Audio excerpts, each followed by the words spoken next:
Hello everyone, and welcome to this event. This is Dr. Jenny Basford. She's from the British Library, and she's going to talk to us about their shared research repository service, which is one of the really cool projects they're currently doing in the GLAM sector. I had the fortune of working on it myself when I was at the Royal Botanic Gardens Kew, and I see that my old boss is here as well, so maybe she can later share some of her experience with that as well, because she currently still is working on the project as we speak. So yeah, without further ado, I'm going to hand over to Jenny. Please, you've got powers, you can screen share, you can do whatever you want. You can even kick people out of this meeting, but please don't. I'll try not to. Thank you so much, Arvid. I just have to point out that the library uses Teams. So whenever I go into Zoom, I'm like, how do I do things again? So bear with me 2 seconds while I go to share the relevant bit. Let's see if it allows me to share and then present.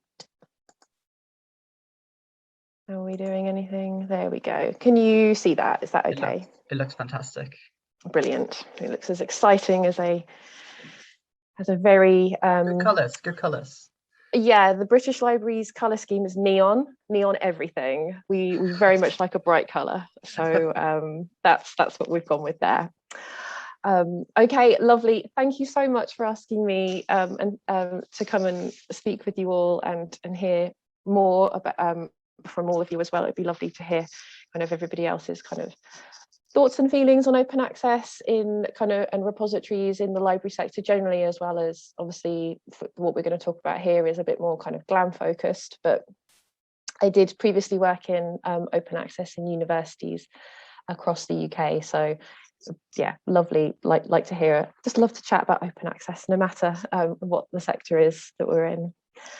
So I have some introductory spiel, which I always think is really nice to kind of describe the remit of the British Library, because I've been working at the library nearly 4 years now, and I didn't know quite a lot of this when I first started, to my shame, even though I've worked in libraries for longer than I care to admit now. But there we go. So the British Library is the UK's national library.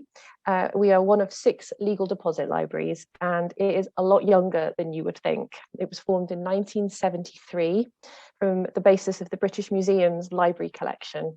So the BL now holds one of, if not the largest collections of printed material in the world, which contain over 150 million items and feature almost every known language, which is kind of amazing. Like, just to think about. So the collections include archives, manuscripts, maps, newspapers, magazines, prints, drawings, music scores, patents, stamps, and as well as born digital material. Our sound and vision collections include sound recordings from 19th century cylinders to CD, DVD, and mini disc recordings. They've got everything in there, honestly. So all of this requires over 625 kilometres of shelving, and it grows over 12 kilometres every year. So if you were to see 5 items a day, it would take you over 80,000 years to see the whole collection.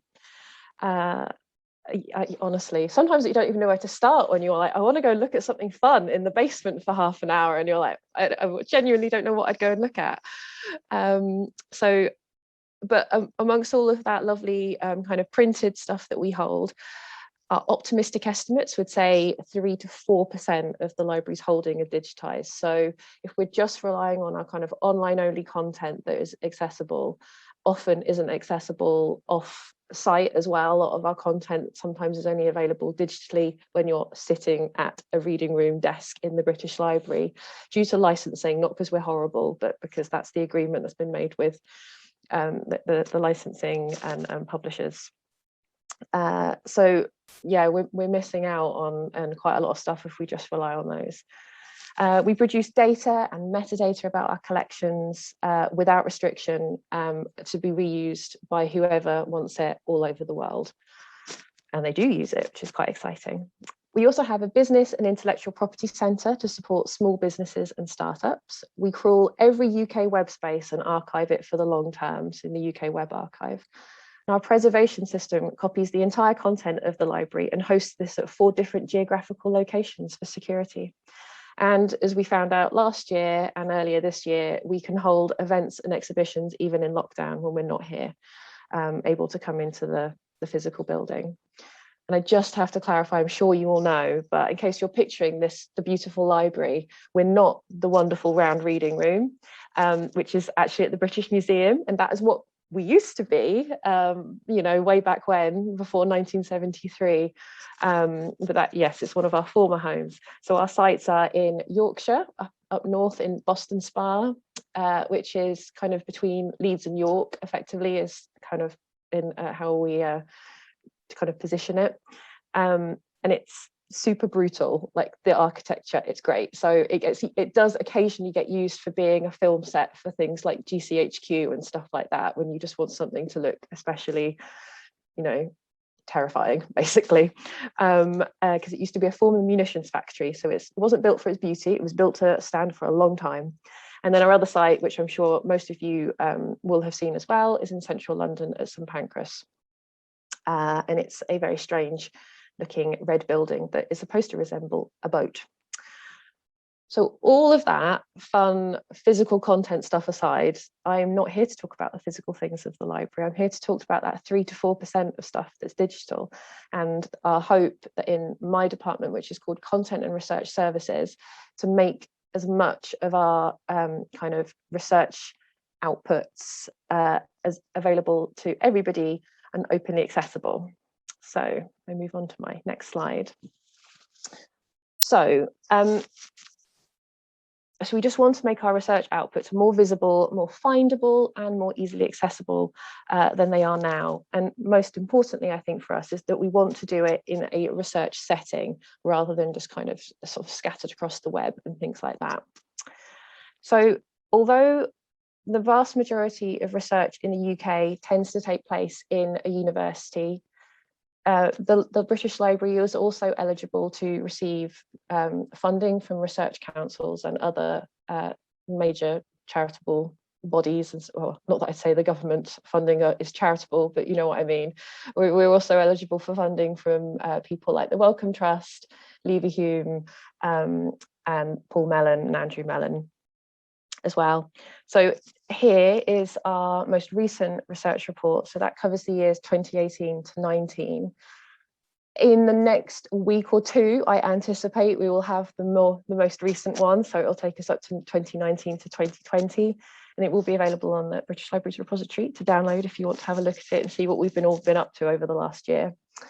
But we produce, so in total, we hold grants that are about £77 million, which is quite small compared to a lot of institutions. So I'm thinking Arvid at King's University obviously will have a huge amount of research funding as such hugely, It's actually hugely, exactly. I know, it's actually kind of mind-boggling. I'm glad I don't have a job that manages that. I think I'd worry about missing an open and making a publication open.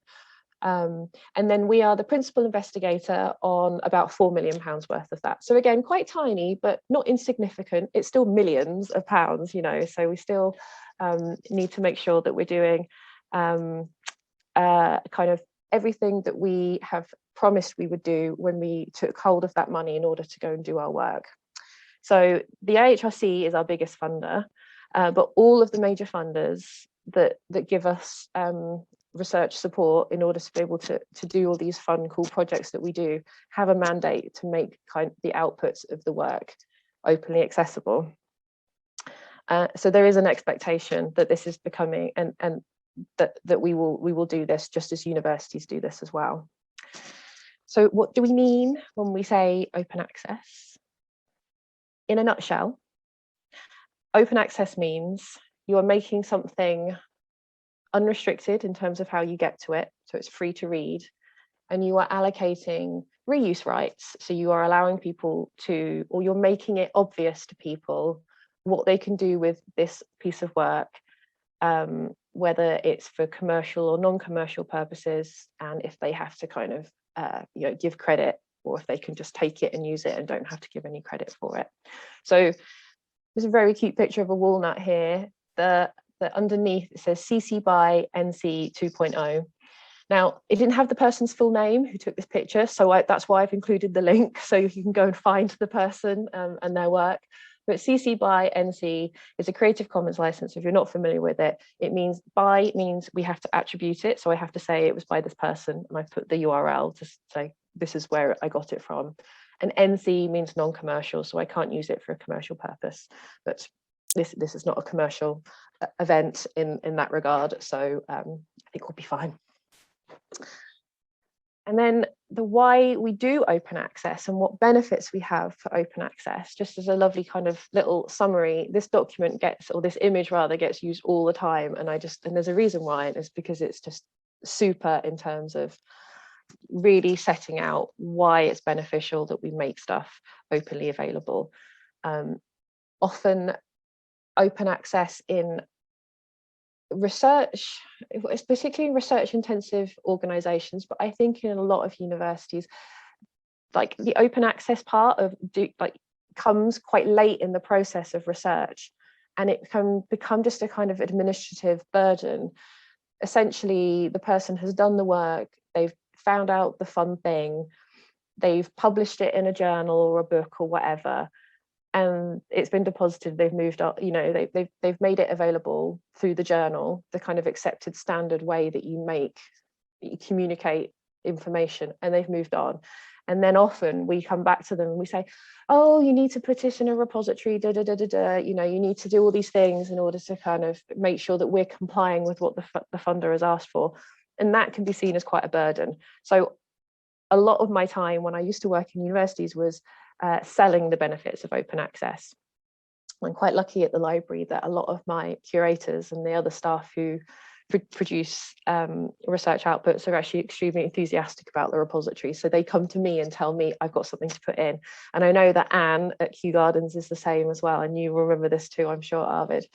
So it's really cool when it happens like that, and it's just a lot more organic, things like that happen. But essentially, I won't read them all out. You can see here that these are the kind of main reasons why we want to make things openly available. So we move on to, this is the research repository itself, the British Library's one. So in 2018, the library introduced an open access deposit policy for all our staff research publications. So this encourages deposit of content into an open platform, and it could be somewhere else. It could be in another university. If you worked with a university, you might put it in your ask the university to make that content available.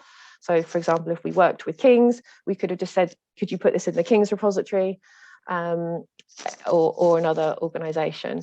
But we dovetailed the development of the policy for the open access policy with, well, we should have our own repository, really. Like, you know, we should really put a strong message out here that this is something that we're very committed to and we really believe in. So we procured the repository. It uses a system called Samvera Haiku. Haiku is not spelled how you'd imagine, but just ignore that bit. It was hosted by an external supplier because we weren't able to have it kind of hosted in-house by the repository because they're quite niche solutions effectively, and there was nobody in our technology department that had the expertise to be able to run that. So we were given permission to externally source this. So in June or July 2018, we took hold of our repository system. We began working with the suppliers to develop it quite significantly because it was quite a kind of junior system, quite young. And then we launched it in its beta form in October the following year, so October 2019. And the reason why we went to go and get our own research repository system rather than just saying, well, we could just put it up on the website and things like that, is because an institutional repository is like the gold standard in systems that are making it possible to share research outputs in a systematic and stable way. So nearly all UK universities have their own repository. And we did make some of our content available previously as well on the website already. So we have an in-house journal called the British Library Journal. And then in like 2000, it became the Electronic British Library Journal. And it's still called the EBLJ even now, which is quite lovely. So it's been going a very, very long time, but we just make that available, or we were just making that available on the website, and it's quite kind of difficult in a way to navigate to and find. We also had, and we still have, a site called data.bl.uk, which was managed by a department in the library called British Library Labs, who do lots of cool things with data that I don't always understand, but it's great. Like, what they do is fun. So it's to do with using the library's collections for text and data mining and kind of training computer models and things like that. Much of it is beyond me, but it looks great what they do. And when they explain it to me, I'm like, oh, that's amazing. But some of those data files and some of those data sets that they again had just put up on the website data.bl.uk were absolutely enormous, and the repository, the website would just kind of time out. Like, it was just a real drain on the bandwidth and the resources of the British Library's website. So the technology team were quite keen that we found somewhere else for these files to go as well. And the way I describe a repository to quite a lot of people, when people ask what I do, I'm like, I just describe it as a very big bucket that you can put literally anything in that you want. And most universities, certainly in the UK, tend to have two repositories. So they have a publications repository, and then they have a data repository.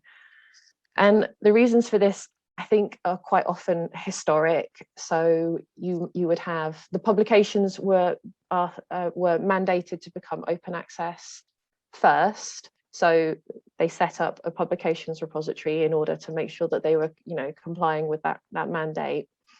And then in 2015 or so, there was a real drive to make sure that data was also being shared, the supporting data that went along with a publication. So, but a publications repository often has a much smaller capacity for holding content. So most universities, or a lot of the time, would just procure a second system, a second repository that was kind of designed for holding data. And then other universities also like to keep their doctoral theses and master's dissertations in a separate repository as well. So sometimes they have three, all of these different kind of things. So you kind of go very much specifically select whichever repository that you want. So that's not what we've done. So, because we've decided that we decided to take the fact that we had come to the repository party quite late in many ways as an institution, but kind of take the lessons that we'd learned from all of the repositories that a lot of us had been working on in a university sector, because quite a lot of the people in my team all joined at a very similar time, and we nearly all came from the university sector. So we're used to working in kind of research management, or very specifically like as academic librarians or scholarly communications librarians and repository librarians in a university. Our head of department similarly came straight from Imperial Research Management to come and set up this department, and this is one of the first things that he did. So we've decided to go like, well, I think we should just have it all in one and just chuck everything in, literally like a big bucket. So our data sets go in there all together, but so do our books, so do our chapters, so do our exhibition items, like everything's all going in one, which we thought would be a lot more straightforward than it actually turned out to be. And one of the reasons we also kind of realized that it wasn't in terms of size, like size has been fine, because we kind of built that in. We knew that we would have very large data files that the library particularly produces. So we made sure there was lots of kind of storage space and things like that available. But you have to be able to describe all of those items. All of those different types of items need different kinds of metadata to describe them. And Arvid is smiling because he's seen what the template form looks like behind the scenes when you go to add an item. But when we first got this software, as I said, it's so long, isn't it? Yeah, and maybe if we get a chance, we can get Anne to talk about the t-shirts we try to put on there. Love the t-shirts. Love a DOI for some t-shirts. Absolutely my favorite thing. And yeah, I'm going to try and get it in the annual report. That's how much I love them. Are you actually? Oh, that's incredible. I don't think they'll let me, but I'm going to try it anyway. So as I mentioned, when we first got the software, it's very young and it hadn't been used by that many people, but it's open source, which is one of the things that we really liked about it, which meant that any developments that we had our developers do to it would be made available for everybody else to use as well if they chose to use this software in the future. But when you kind of go in and you added a new work, you only had the option to either add an image or a generic work. No one wants their work to be described as generic, but anyway. And it just wasn't detailed enough for us librarians. We were like, no, so we need article, we need data set, we need conference items, we need exhibitions, all of these kind of sound and vision things as well that we're anticipating that go in from the work that we've done with our curators and our other staff, that we know that they're going to want to put into the repository.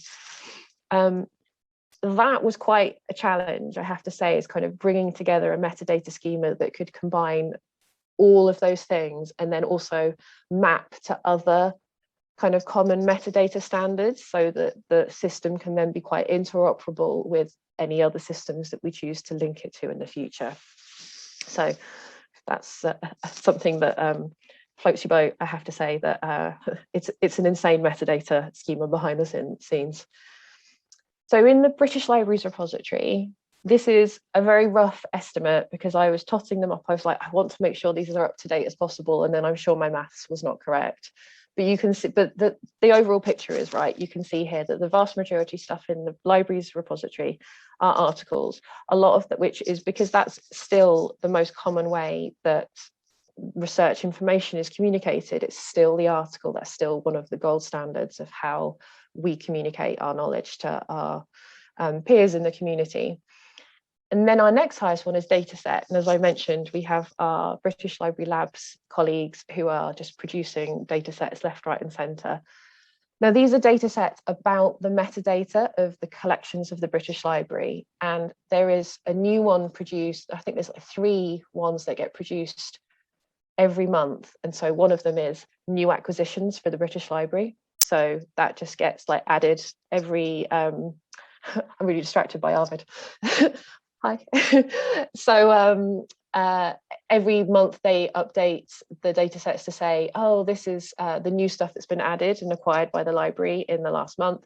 And then there's the kind of other sort of related kind of things that the library kind of acquires every month that a data set again gets produced by.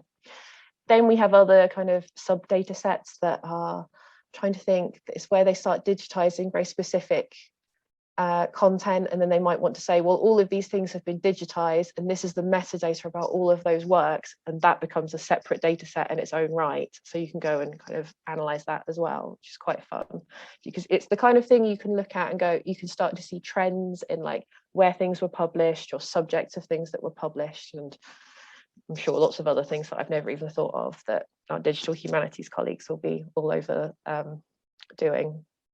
And then you can see things like generic work at the bottom of here. That's still quite a high one as well.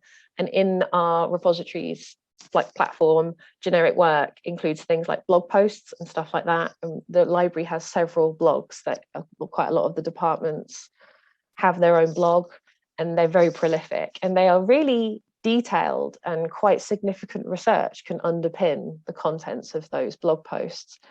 And maybe a university wouldn't add those. They're not the kind of thing that they're going to get. A university would submit to the Research Excellence Framework, for example.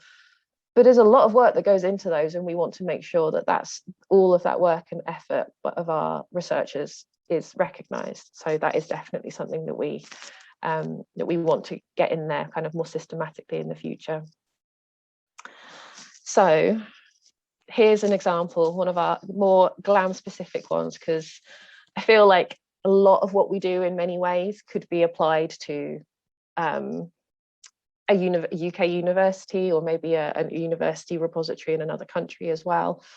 But not all of them have things like this. So we have exhibition is one of our kind of work types. Within that, you might add an exhibition catalogue, you might add gallery text or object labels.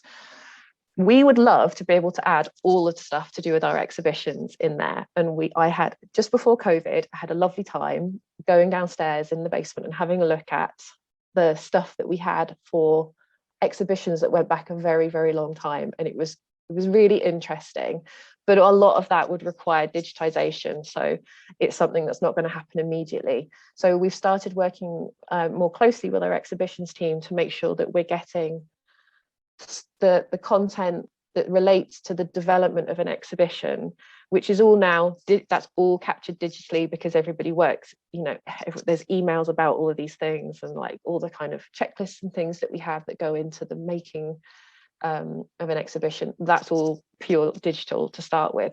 So hopefully we're going to try and get that kind of content in, because we think that would be of real relevance for other organizations that put on exhibitions to kind of go and see what our staff go through in terms of, like, you know, I don't know, like risk assessments and things like that, and ideas for exhibitions and all sorts of things like that. One of the things we would really love to do is put in our exhibition catalogues, but those are there's a commercial aspect to the catalogues for most organisations in the GLAM sector. I don't know if you've heard, but we don't get a lot of money, as I'm sure is a surprise to absolutely no one. And so the GLAM organisations are always looking for another way in which that we can kind of help generate income. And the library is, I don't know if we could say lucky in some regards, but 90% of our funding comes directly from the government, and only about, in what we call grant in aid, and only 10% of our income comes from exhibitions and the kind of peripheral things that so things like stuff in the shop and things like that. Shop's great, by the way, recommend that you go in there. So that means that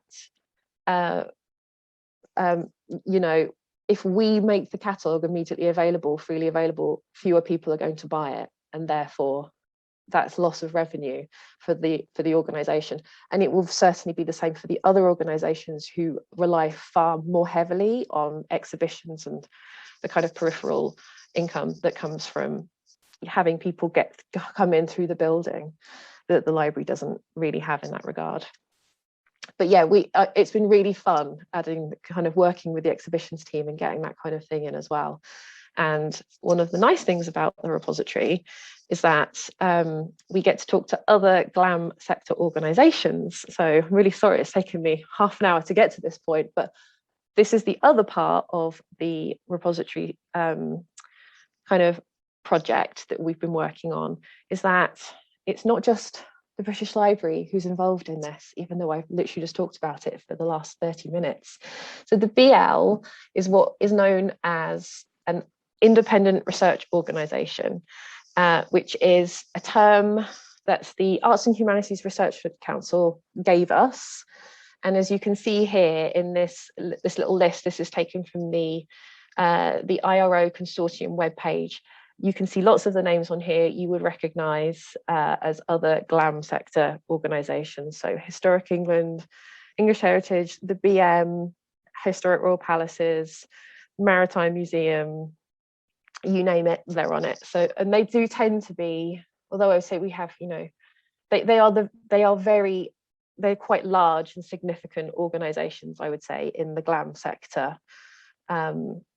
Although underpinning all of that is you have things like the Science Museum Group, which obviously includes quite a few museums under one kind of bonnet, as it were.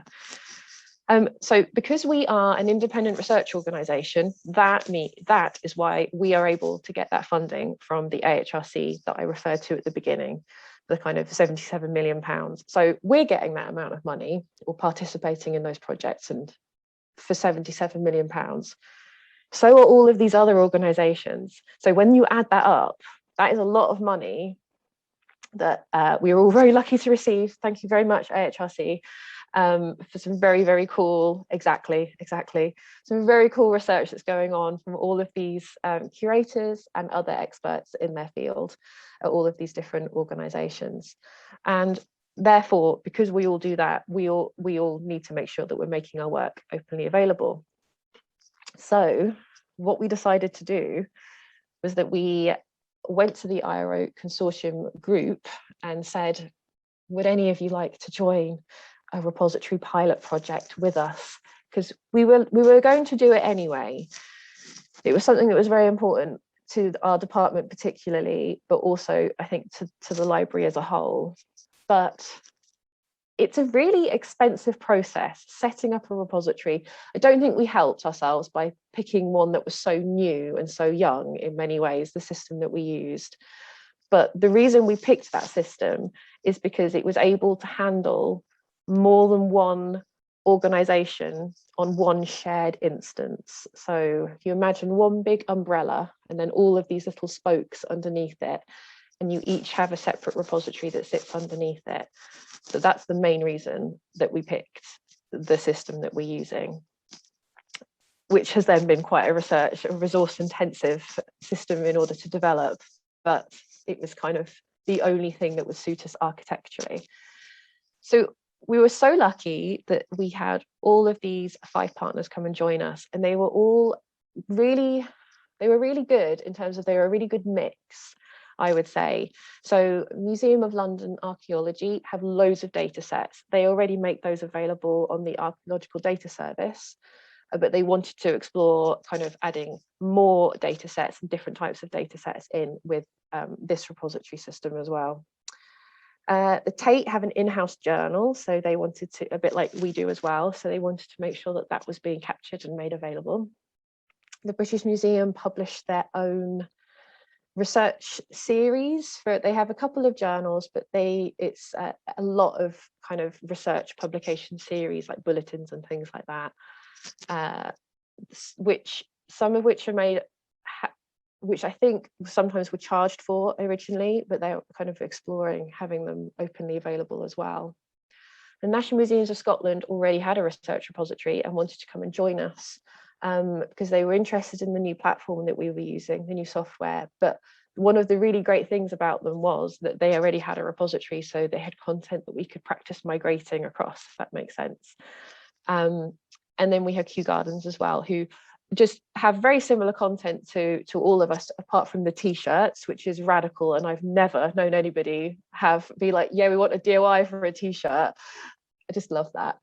But the unique thing I'd say about Kew is that just the sheer numbers of content that they have put in, which is down to 2 people on this call who have been incredible. The enthusiasm that Kew Gardens, well, actually, and all our partners have put in, it's been wonderful. So they've all had something different to bring, which has been really, really nice.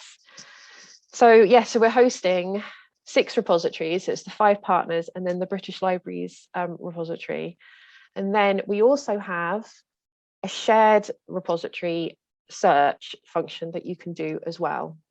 So, and this, we were told by quite a few of the partners when they signed up and they volunteered in the first place, it was really important that we were all being searched across together to kind of reinforce the research culture and the seriousness that all of these organizations took the research that they produce, and that it isn't just something that universities do, it is something that is going on within all of these organizations and all the other ones that have appeared on that slide and all of the other ones who aren't in the IRO consortium. This is happening all over the country and indeed the world. So it's really important that, like, it's kind of like safety in numbers, and a kind of, I don't know, it's just being together alongside each other, kind of, we're all doing research, and it helps us be taken a bit more kind of more seriously, I suppose, in a way. So yeah, so the URL is at the very bottom there, which is literally just iro.bl.uk. I won't go to it now, but feel free to go to it in your free time. And we've just migrated, we've kept the software, the system, but we've migrated to a new supplier because we were legally required to do a procurement exercise after we did our pilot project in order for us to continue.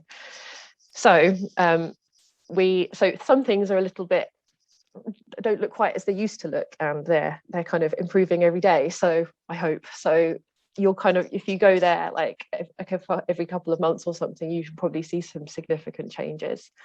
And again, our Kew Gardens colleagues are incredibly patient with us while that happens. And then just finally, I just want to kind of talk about where we were and where we are. And when I was revisiting the slide last week and then earlier again today, I was like, oh, we were so naive. We had no idea what was in store for us, did we? I mean, none of us, but honestly. So we started our project and it was accepted, our business case was accepted for it to be a pilot project in the library. And the whole thing, I should point out, has been funded by the British Library so far. And if we were to charge for it, we would only charge for the cost. So we are unable to make money from it. That's not what we're trying to do there. And that's not what the library's mission is.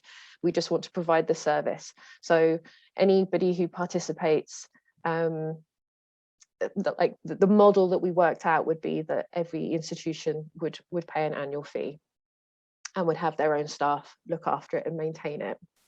So we did the pilot project, and then we launched our beta repositories in kind of open access week, which is every like third week of October or something every year. So we launched the beta service in October 2019.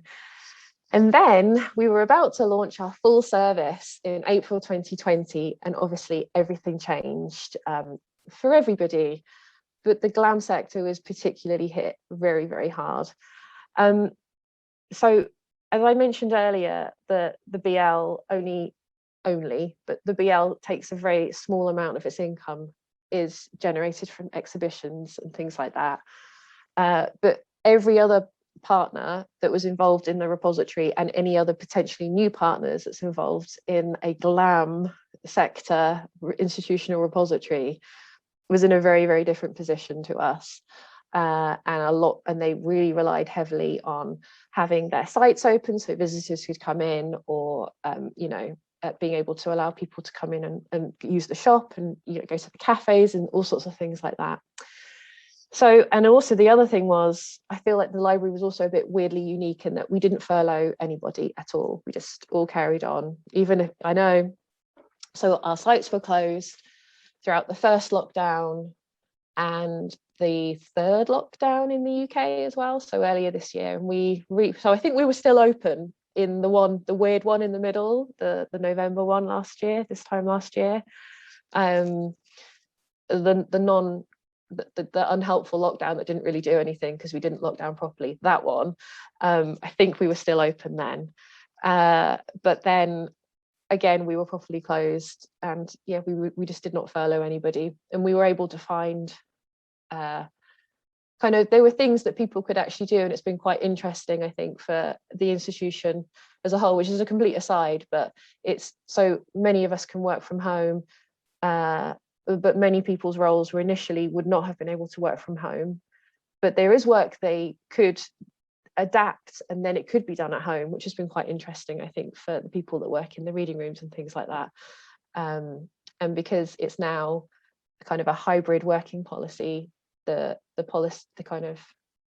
idea is that everybody should have the option to be able to do that, even if their role seems to be permanently like on site. We're trying to see if they could do some work at home if they want to work from home. Obviously not everybody wants to work from home, but so as a complete aside, that's where we are. But so we've been stuck in this kind of weird bit in the between of our beta service for a much longer time than we expected. But we are now into we're into the kind of next phase. Basically, a lot of our organizations and partners or potential partners have reopened and are hopefully financially beginning to recover. But we do know that so the initial plan was that we would charge our partners at cost, so it would cost however much it costs to join the repository service.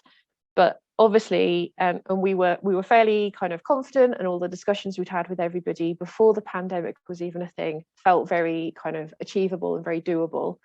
But we did know that even then there were going to be some barriers to entry for a lot of people, particularly the resourcing it as well, like the cost of a person to help add things or to work it into somebody's job who already works on on other things. For example, Anne, who's here at the moment, has a whole other job, and then also does the repository as well. So that kind of thing is interesting to try and make that case for it, which is something that doesn't really happen anymore in a university environment, because it's just so embedded and so much a part of how those organizations run.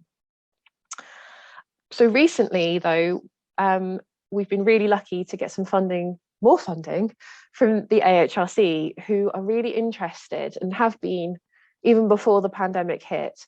They're really interested in kind of making sure they're investing in the infrastructure of arts and humanities organisations and cultural heritage organisations, and even the ones outside of the IRO kind of group, to make sure that it's we have a sustainable future for all of these types of organisations and the research that we produce. So they funded some other organisations as well to do other very similar, well, not very similar projects, but other projects that are looking at other kind of platforms that support research outputs. And they are looking at whether, essentially, they've asked us to explore it as a research question. Should it be paid for nationally as part of, I know. So instead of asking sorry, you got me all excited there now. This is I great. know. Yes, exactly. So rather that's kind than of dream, yeah. I know, although slightly terrifying, because there's quite a lot of people, we're going to need a lot more people to help us.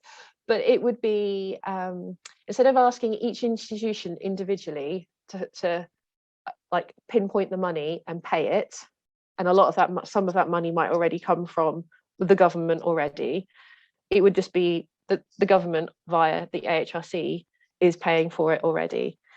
The British Library continues to run it, as in we are the first point of contact for our partners. But then it's, if we took that cost away, that first barrier, does that make it any easier for institutions to then find the money for them to find a me, for example, or an Anne or an Arvid to come and help squeeze it into their daily roles that they do already, or to hire an existing person already. And we actually just hired somebody who is going to help us with that work, to help new organizations on board and kind of identify their content and things that they have, and then get it all in the repository over the next year. So we're very excited about it. I think we're really, really lucky that the AHRC is seeing the potential in this, and seeing how important the GLAM sector organizations are, and what the importance of the work that they all produce, which I just think is really wonderful. So, and I think I don't know if it would have happened if we hadn't had the pandemic. I genuinely don't know. It's so hard to tell. We had this very clear, distinct path laid out for ourselves. We set out business cases and things like that. And then obviously everything kind of got thrown up into kind of disarray for everybody else in our sector, and of course us as well.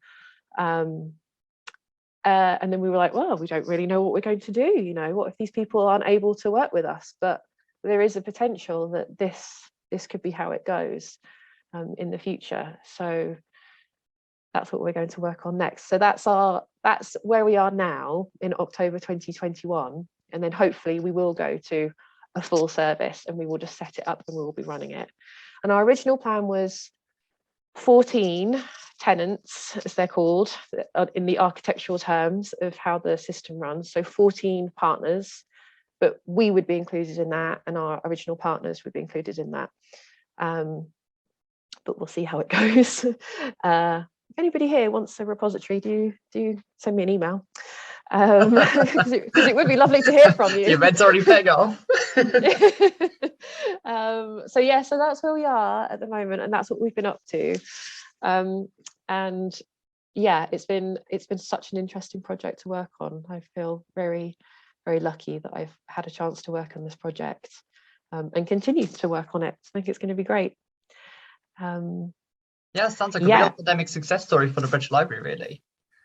I really hope it is. Yeah, and we're still waiting to see how it pans out, but I think there could be, there could be some real advantages to it in some ways. We've really, but yeah, after literally a year of being very, very worried about what we'll do about this, and now we're Yeah. like, oh, what do we do? And then what if we expand too far? We don't know how to cope with it all, but we just Amazing. hire more people. That's what we do. I mean, that's a dream of every projector, to go from that sort of the initial like stages of like nervousness and trying to convince others that it's actually a good idea externally, to then others coming in and being like, oh yeah, this is great actually. Here's resources and Yeah, money, and do it, right?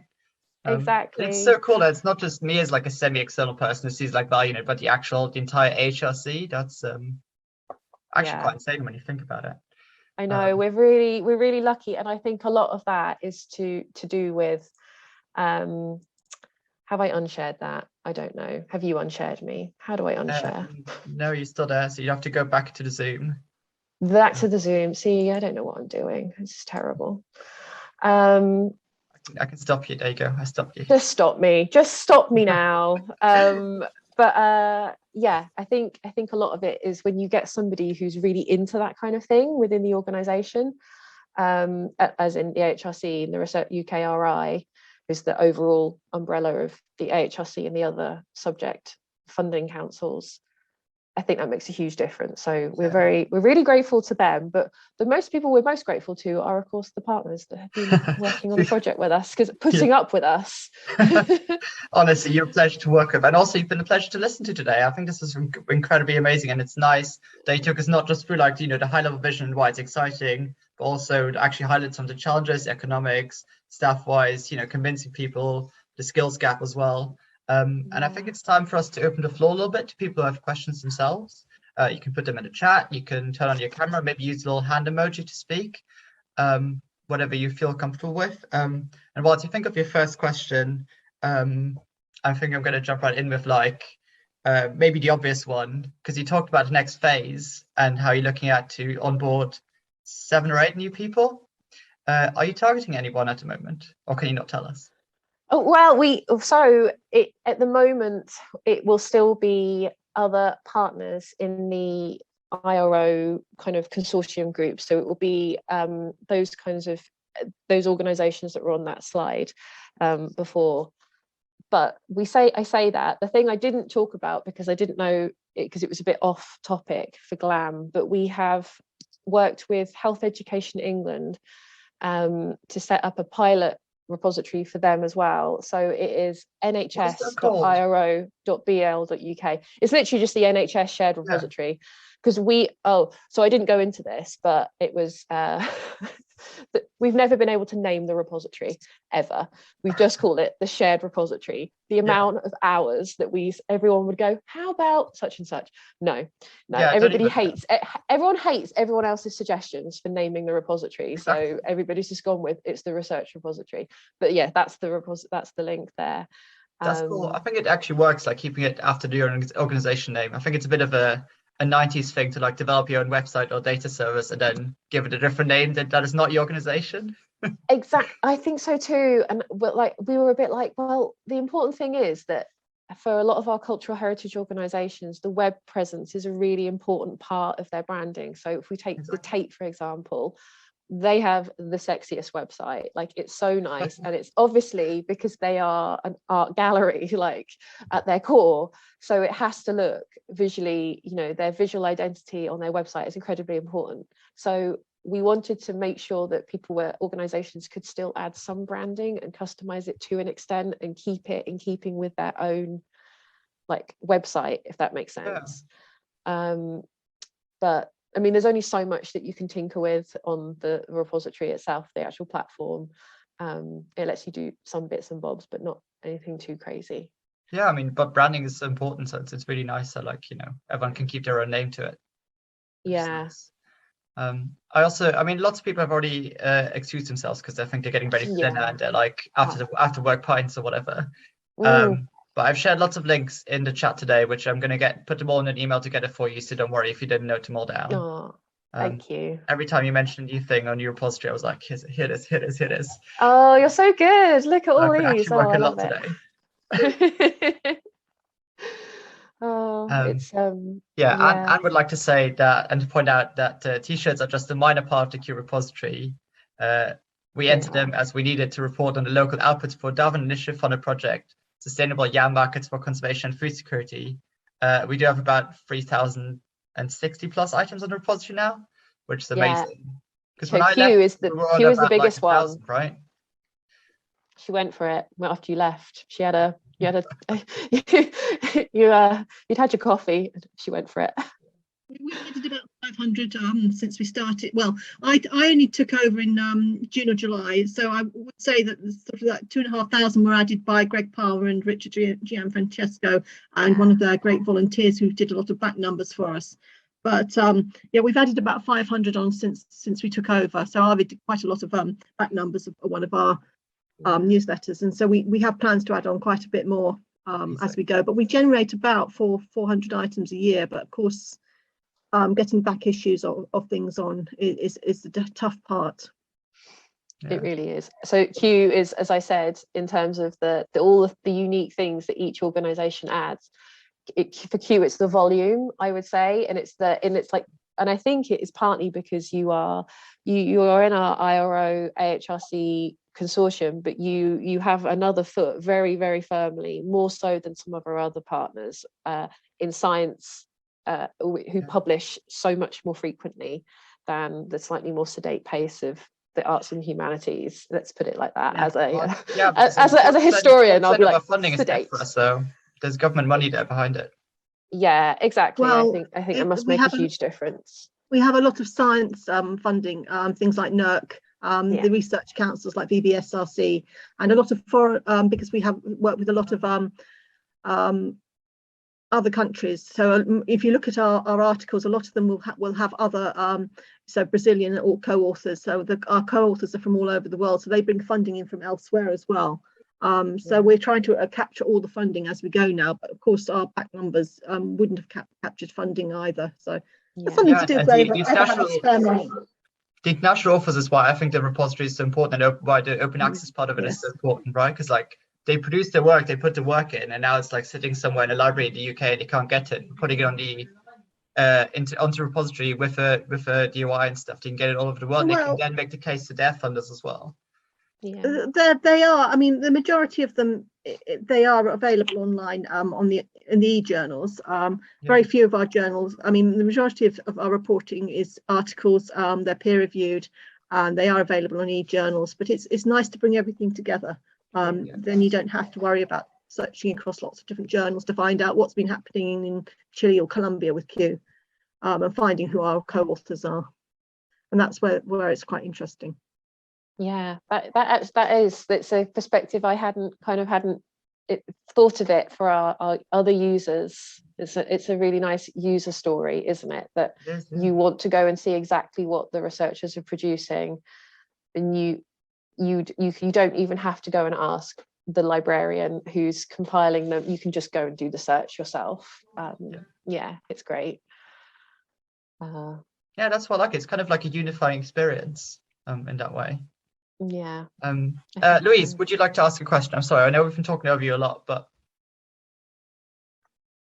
not really. I'm just absorbing it all. We're not. I work for the Lloyd Register Foundation, so we're not a recognised IRO or anything like that. But we work with a lot of universities. We work with a lot of industry partners and people who do publish papers, including organisations that we fund. So our Evidence and Insight Centre are looking at how we can, bring some of that information together and help to make it accessible. So. I think I'll likely put you in touch, Jenny, if that's okay, and we can have some shared conversations. I'm also starting to, we're investing a lot in our Heritage and Education Centre, and we're trying to put some of our historical research papers online and make them much more accessible. So yeah, lots of projects in the pipeline that we'd love to talk about. Well, that it's really interesting. One of the other, sorry, I know we're literally about to finish, but one of the other things is we can run over a bit. That's okay. Oh, bless you. One of the other things we talk about. So keep going. Well, one of the other things we discussed was we call it the bucket, as in it's a bucket, but it's the BL one. But it would be for in the architectural kind of terminology of how the repository system sets up, it would be one tenant that's shared by multiple organisations, which effectively is what our NHS one is doing. There are 6 different organisations all feeding into one tenant, whereas all the other partners are completely siloed from each other. So you can't accidentally log in and like delete somebody else's content. So the bucket might work a little bit, something I probably shouldn't say that on a public forum, that's what we call it, the bucket. But anyway, it might be that kind of thing, and it's something we want to explore as part of the AHRC funding that we've just got, that it would be for organisations that are not still yet in that IRO kind of bracket, but that's where it would make perfect sense. Hi, is this a junior librarian in the making? I hope so. Oh, you never know. I think he's more of a paleontologist in the making at the moment, aren't you? Perfect. Yeah. I mean, I've got nothing. Dinosaurs is how I got started, and look where I ended up. So it's all good. Yeah, that's really helpful to know, and I think the bucket terminology is brilliant, because that's what our webmaster always used to describe things to me and draw pictures of the complex website infrastructure with buckets. So I get it. Oh, that's perfect. Oh, see, that's so good. I just thought I was being a bit like, oh, I'm terrible with blasé. No, everyone, like, oh, no. everyone uses that. So, well, oh, that's good. All good. Thank you. Yeah, it would be lovely. It would be lovely to hear from you and your colleagues. So please do just drop a message. Yeah, that would be great. It would be a big help to us to. Do you want me to put my email address in here? Is that helpful? Or yes, please. That'd yeah. be great. Let's make sure I spelled my own name right. There we go. Yeah. yeah, Jenny, would you be happy with me sharing your email address as well in the follow-up email? Yeah, of course. It's absolutely fine. Cool. Yeah. Perfect. Yeah. Meet you both. Yeah, It's so nice. It's so nice to meet you as well. Yeah, And you very if you're still there. I'll stop the recording there, I think, because I think we're about to finish now. But yeah, this is amazing. Thank you for doing this for us, Jenny, and I hope everyone who was here had a great time. Oh, I hope so. It's a niche subject.